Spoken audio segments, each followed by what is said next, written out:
அது மட்டுமல்ல, சென்னை கோட்டை என்பதை உடைத்தெறிய வேண்டியிருக்கிறது. திராவிட முன்னேற்ற கழகத்தின் கோட்டை தூள் தூளாகிற காலத்தை நாம் உருவாக்குற காலம்தான். நம்முடைய தலைவருக்கு பின்னாலே இருந்து பணியாற்றுவதற்கு நம்முடைய ஆரவ அர்ஜுன் அவர்கள் இங்கே நியமித்திருக்கிறார். தலைமை பொறுப்பை ஏற்று நடத்த வேண்டும், மாவட்டத்திற்கு சுரண்டு செல்ல வேண்டும். அதே நேரத்தில் இந்த பகுதியில் இருக்கிற மக்களை காண வேண்டும். ஆகவே பொறுப்பு என்பது இருக்கின்ற நாட்கள் 30 நாட்கள் மட்டும்தான். ஆனால் 30 நாட்களுக்குள்ளே நாம் சுரண்டு பணியாற்ற வேண்டிய சூழ்நிலையை எண்ணி பார்க்கின்ற போது ஏறத்தாழ ஒவ்வொரு தொகுதிக்கு சென்றாலும் ஒரு நாட்கள் முடிந்துவிடும். ஆகவே இங்கே 16 சட்டமன்ற தொகுதி, செங்கல்பட்டு 4 சட்டமன்ற தொகுதி, காஞ்சிபுரம் 4 சட்டமன்ற தொகுதி, ராணிப்பேட்டை 3 சட்டமன்ற தொகுதி என்று சொன்னால் ஒரு நாளைக்கு ஒரு சட்டமன்ற தொகுதிக்கு சென்று திரும்பி வருவதற்கே காலம் போதாது. அப்படிப்பட்ட சூழ்நிலை தான் அவருக்கு அந்த பொறுப்பை வகித்திருக்கிறார் என்று சொன்னால், உங்களை போன்ற இதய சுத்தியோடு இருக்கின்ற நீங்கள் இந்த பணிகளை சுரண்டு பணியாற்றக்கூடியவர் மட்டுமல்ல, நான் சில நேரங்களில் சொல்லி இருக்கிறேன், நம்முடைய தலைவரை பொறுத்தவரையிலும் இந்திய நாட்டின் வரலாற்றில், தமிழகத்தின் வரலாற்றில் 2 கட்சியும் ஆண்டது போதும், ஆளப்போவது நம்முடைய வெற்றி கழகத்துடைய தலைவர் மட்டும்தான் தமிழ்நாட்டை ஆள வேண்டும் என்பதுதான் நம்முடைய லட்சிய கனவாக இன்றைக்கு இருந்து கொண்டிருக்கிற காட்சி நாம் இன்றைக்கு காணுகிறோம். நான் அதைத்தான் இங்கே சொல்லுகிற போது நேற்றைய தினம் பத்திரிகையாளர் கேட்டார். அப்போது நான் குறிப்பிட்டு சொன்னேன், தேர்தல் களத்திலே தேர்தலை அறிவித்ததற்கு பிறகு தேர்தல் நாட்கள் வருகிற போது காலை 10 மணிக்கு நம்முடைய வெற்றி கழகத்துடைய தலைவர் வெற்றி பெற்றார் என்ற வரலாற்றை உருவாக்குகிற காலமாக அந்த காலம் அமையும். அப்படித்தான் நீங்கள் 5 மணிக்கே வந்து விடுவீர், எனக்கு தெரியும். நாங்கள்லாம் தேர்தல் களத்திலே பார்க்கின்ற போது பல தேர்தலை சந்தித்தவர்கள்.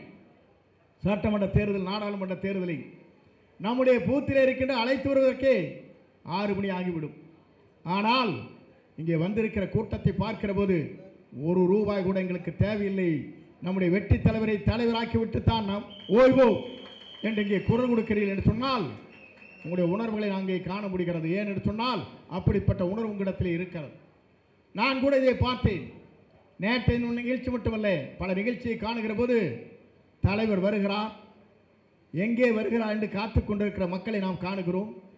கூட்டத்திலே வருகிற போது வெள்ளூருக்கு நாங்கள் சென்றோம். மாலை இங்கே சென்று அவருக்கு நடக்கிற நிகழ்ச்சியை நாங்கள் காண வேண்டும் என்று சொல்கிற போது அங்கே தான் பார்த்தேன், செல்ஃபி எடுக்கின்றவர்களை பார்க்கின்ற போது நாங்கள் 2 மணி நேரம் தடுமாறி அந்த இடத்திலிருந்து தப்பித்து வர முடியுமா என்றே தமிழக வெற்றி கழகத்தில் தொண்டர்கள் ஒவ்வொருவரும் இருக்கிறார் என்பதை நான் காண முடிந்தது. நான் எதற்காக சொல்லி சொன்னால், அப்படிப்பட்ட கூட்டத்தை கூட்ட வேண்டும் என்று சொன்னால் மாற்றுக் கட்சிக்கு ₹1 கோடி செலவாகும்.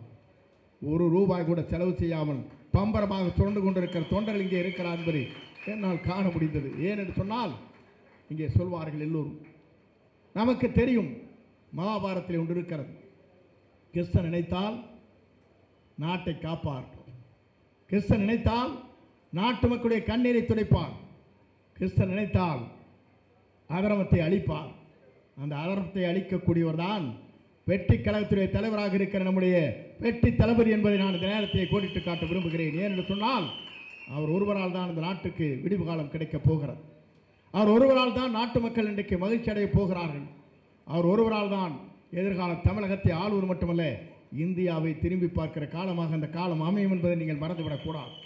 இங்கே பேசுகிற சொன்னார்கள், அவர் வெற்றி பெற்றதற்கு பிறகு அவர் என்றைக்கு வரும் தேர்தல் நிற்கவில்லையோ அதுவரையும் அவர்தான் தமிழ்நாட்டின் நிரந்தர முதலமைச்சர் என்ற வரலாற்றை தமிழகத்தை படைப்பார்.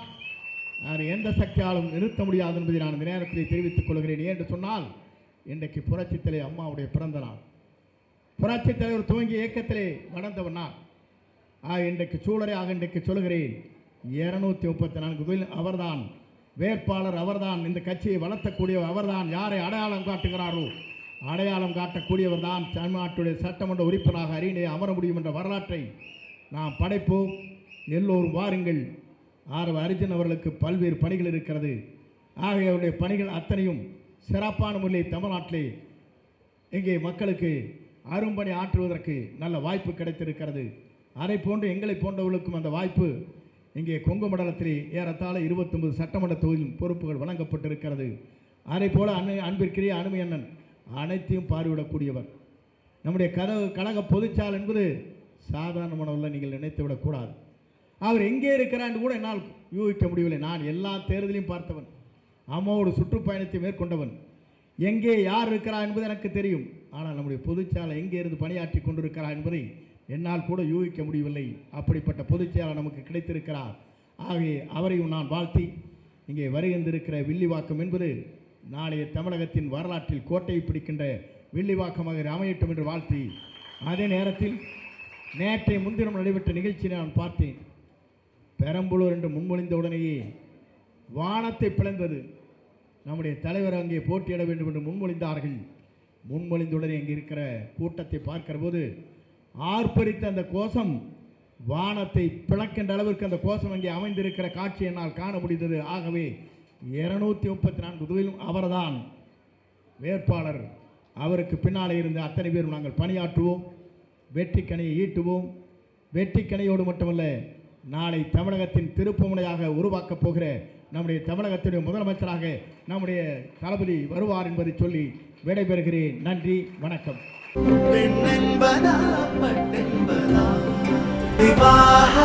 மணப்பெண்ணின் பிரத்யேகமான திருமணம் விவாஹா தி சென்னை சில்க்ஸ்.